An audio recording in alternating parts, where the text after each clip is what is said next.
What's going on, guys? So today I'm gonna be giving you guys what's going on in the garden. We'll be doing some work, but first things first, you can see we've got 5 buckets of collards going down. And what I like to do to kind of avoid the pests is peck them before they get to them. A lot of people have different methods. Some people use pesticides and whatnot, but for me, I find that when they're ready, just go ahead and get them and preserve them before everything else gets to them. Now I got a ball of rubber band here, and once I pick them, I'm just gonna wrap them up, cook them and then freeze them. That way, whenever I want to eat them, they're ready to go. So let's go ahead and start getting these collards here. You can see they're looking nice and healthy.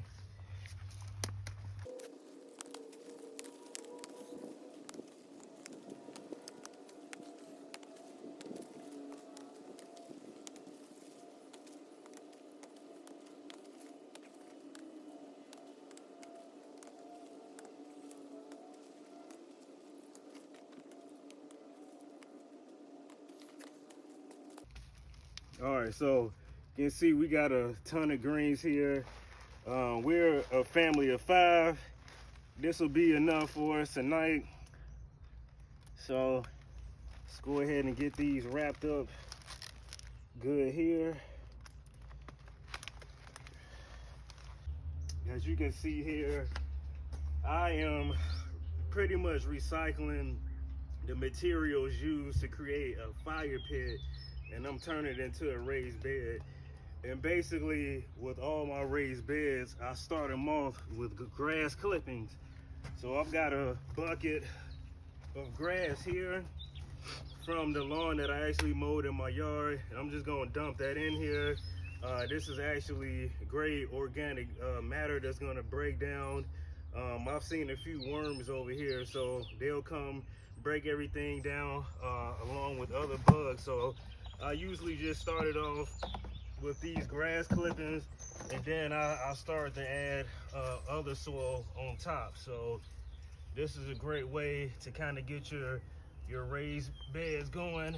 We know how expensive they can be, and so to save money, that's one thing you can do. Also, you can see we've got buckets around here as well. I start those off the same way. So you want to keep your costs down, you can go ahead and put your grass clippings in there. And also this grass clip, or these grass clippings, I'm sorry, serves as a great produce of nitrogen. So great thing to do. As you can see, I've got all my fruit trees in pots. This is actually an apple tree. You can see we've got fruit growing all over it. We're out of the threat of frost, so all of the fruit that's on here is gonna probably more than likely go ahead and go all the way through with actually forming apples. So you can see it's leaning. I have a fencing post here, and what I have in my hand, since it's leaning, I'm gonna use this to hold the tree up. And actually, this is sleeves from this shirt that I have on right here.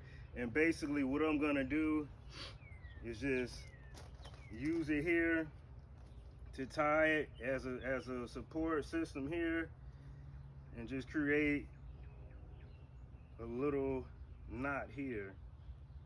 All right, so I'm not doing it too tight, but it's enough to give this tree more support than it has before, especially with me being in the Midwest with the high winds. So it's another thing that we needed to get done in the garden. So I mean, this thing is going to be filled with apples.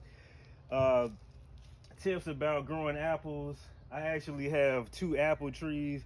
They pollinate each other in order for the fruit to develop on the trees. So you're going to have more than 1 apple tree of 2 different kinds in order to produce apples. So just a little bit of quick tips. We got beautiful lettuce all the way down here, and oddly enough, today is going to be 90 degrees here. in the Indianapolis area, and we know the lettuce will be bolting soon, but next week is going to be going back down to the 70s.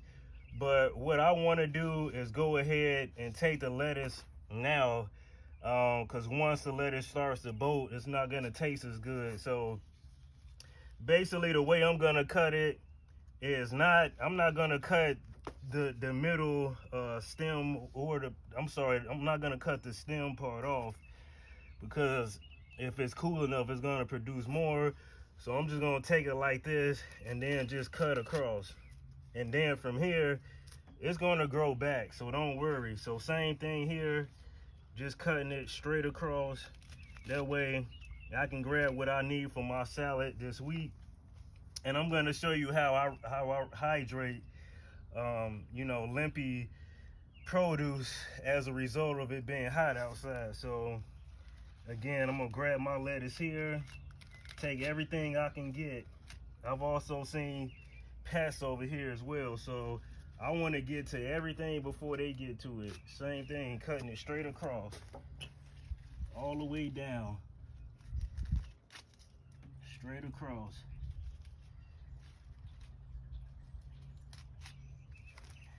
I mean, I'll leave them a few for the pests, but other than that, I want as much as I can get for my family. And if you cut it like this. All right, so all of the lettuce we picked, I have it in a pot, and basically what I'm gonna do is run cold water on it and let it sit. Now, if you need your lettuce to hydrate even quicker, you want that fresh, crispy taste, I'm gonna show you what you can do to make that go a little bit quicker. All right, and so to give it that crispy taste, you don't want it all limp, you want it to be alive. This is what you can do. Add some ice in there. It's gonna make the produce fresh as it can be. All right, so that's another tip for you.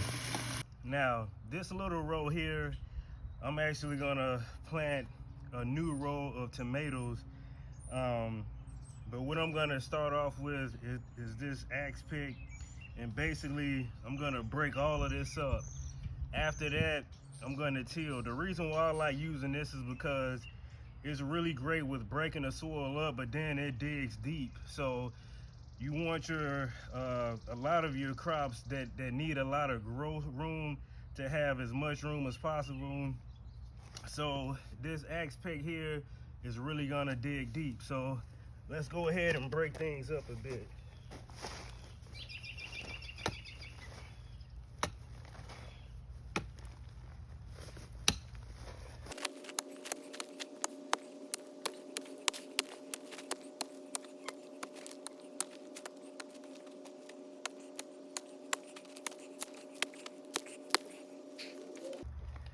All right, so as you can see, there's moisture in this soil. I'm gonna let it sit here for maybe an hour or so to dry out more. That way it's not hard to till. So it's always things to do around here. All right, so there's an entire section of collards I forgot about. So we'll go ahead and pick those. But just below me here, here's a pest. All right, we got worms and caterpillars everywhere. I'm gonna move him to another part of the garden because I don't need him coming over here eating everything up. So let's start picking. There are beneficial insects in the garden. Obviously bees being one of them. Ants are good pollinators as well. So I've noticed, even with my okras over the years, ants have really pollinated my okras really well.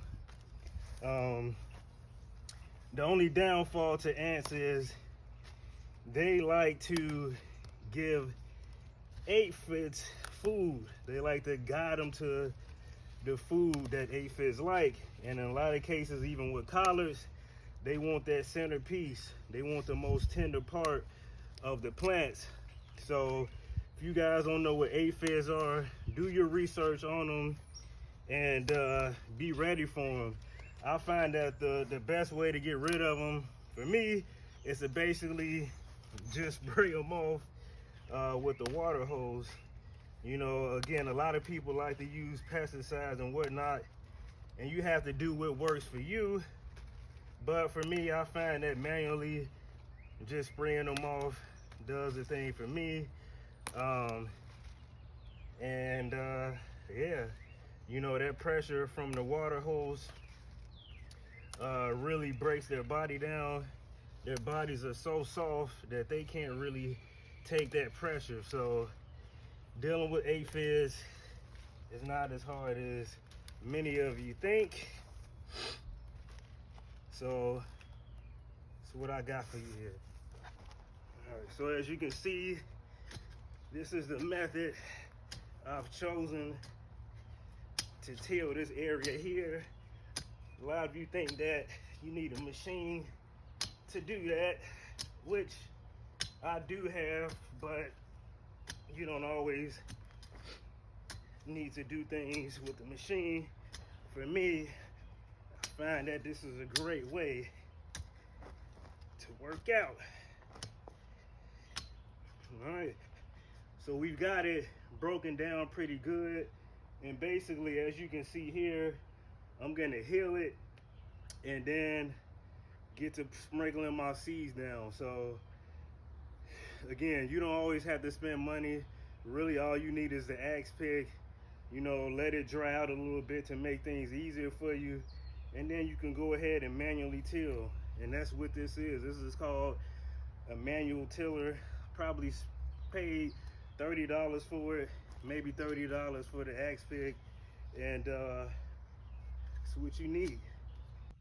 Now, this is something I cannot wait to eat.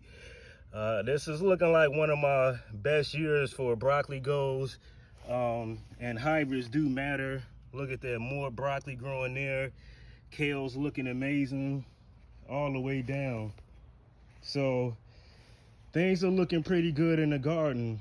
So we're going to do a little water tour, show you how I water, especially when temperatures are like they are today. I'll show you what I do.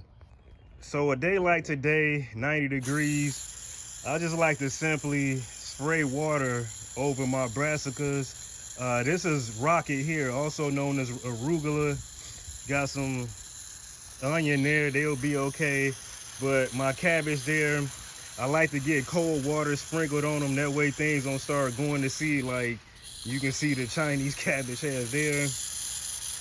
And this will help your plants from bolting too quickly. So again, you know, doing a few rounds of this when it's 90 plus degrees outside to really cool things off.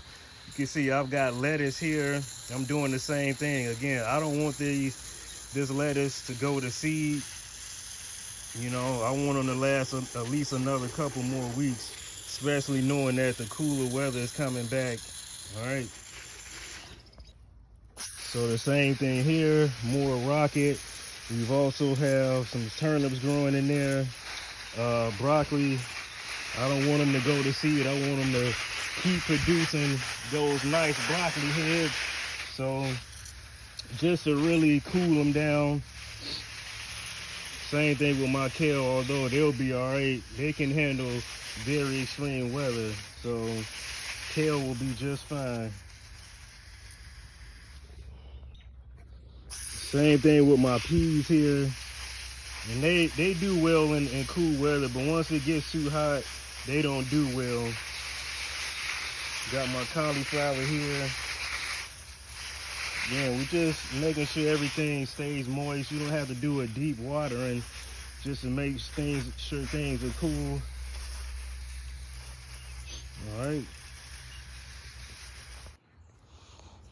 Now the red mustards, honestly, I don't know how much longer these are gonna last, but they can give me another 2 weeks. They'll give me a high yield of production. So fingers crossed, and this is why I'm putting in the work now to make sure I keep everything cool.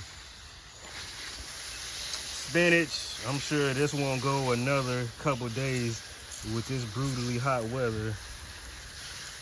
Now, the only plant I won't be sprinkling water on are my tomatoes, or at least that I have here in the garden, because tomatoes pick up disease very quickly, and I want to avoid doing that. So anytime I'm putting water anywhere near tomato, I'm going to water it at the base. So never water the actual plant itself at the top, always at the base. So again, no water on the plant itself. All right, so what we're going to be doing is planting cucumber. You see they've got some nice roots here and more flowers. And the reason why I have flowers in unison with my cucumber is because I like to have pollinators around everything that needs pollination, right? So if you guys don't know, cucumbers, before they produce fruit, you'll see little flowers popping up, and they have a male flower and a female flower. And basically what happens is an insect will go from, or you could manually do it yourself, but I kind of like to let nature take its course. An insect will go onto the male flower, you know, get some pollen from there, and then go to the female flower, which is going to produce the actual cucumber. Now, I like to use this tool here because it's simple to use. I just turn here, all right, take some of that soil out, put my plant there, and then just spread it back down. All right, so I'm gonna do the same thing going all the way down here. Turn, scoop, put my cucumber plant in there.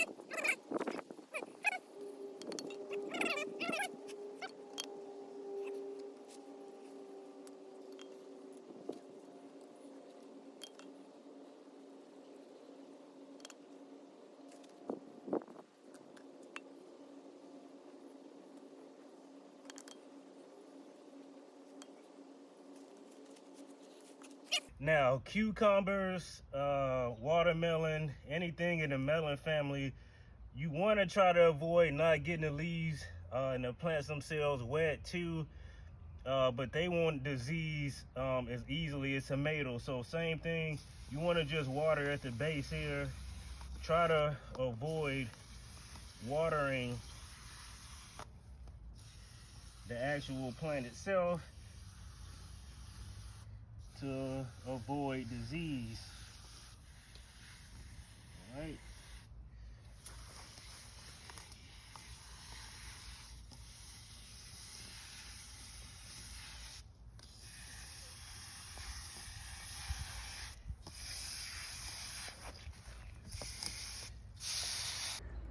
All right, guys, so hopefully you got something out of this video. We'll be starting to put more and more videos out now that it is gardening season. It's always gardening season for me. No matter how cold it is, you can always be growing something. Just put your plants in the right circumstance. But again, that's what I got for you guys today. Until next time, we signing out, guys.